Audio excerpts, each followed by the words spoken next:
Gudur RTC డిపోలో శిథిలావస్థలో ఉన్న భవనాలు, బస్టాండ్ ప్రాంతం పరిసరాలను పరిశీలించిన RTC zonal ED Nagendra Prashant. Gudur RTC bus stand భవనం శిథిలావస్థలో కమ్ములు బయటపడి స్లాబ్ పెచ్చులు ఊడుతూ ప్రమాదకరంగా ఉంది.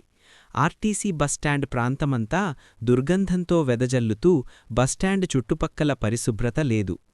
గూడూరులో శిథిలావస్థలో ఉన్న ఆర్టీసీ డిపో భవనాలను RTC zonal ED Nagendra Prasad పరిశీలించారు.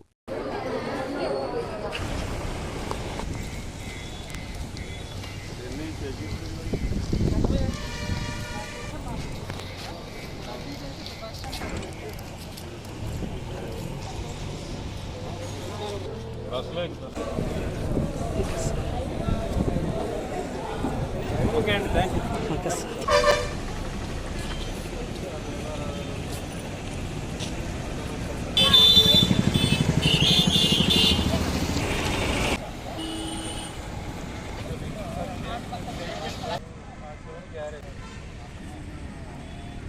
గూడూరు డిపో బస్ స్టేషన్ గ్యారేజీ ఇన్స్పెక్షన్ చేయడం జరిగింది. ముఖ్యంగా ఇక్కడ ప్రయాణికులకు కావాల్సినటువంటి అదనపు సౌకర్యాలు కానీ, అలాగే బస్ స్టేషన్లో వసతులు కానీ, అలాగే స్త్రీశక్తి అమలైన తర్వాత ప్రయాణికుల ఇబ్బందులని గమనించి వారికి అదనంగా ఎక్కడెక్కడ మనము ట్రిప్పులు పెంచడం కానీ, బస్సులు పెంచడం కానీ, అలాగే గ్యారేజ్లో మెయింటెనెన్స్ మనం దాన్ని ఇంకా మెరుగుపరచడం కానీ, అలాగే ఇప్పుడు మనకి రహదారి మాసోత్సవాలు జరుగుతున్నాయి, రోడ్డు భద్రతా మాసోత్సవాలు.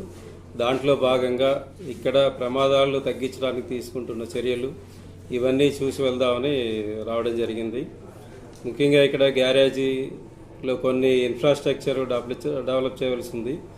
దాన్ని తక్షణమే మేము టెండర్స్ పిలిచి వాటినన్నింటినీ కూడా రెక్టిఫై చేసి మనకి ఫెసిలిటీస్ ఇంక్రీజ్ చేయడానికి మేము ప్రయత్నం చేస్తాము.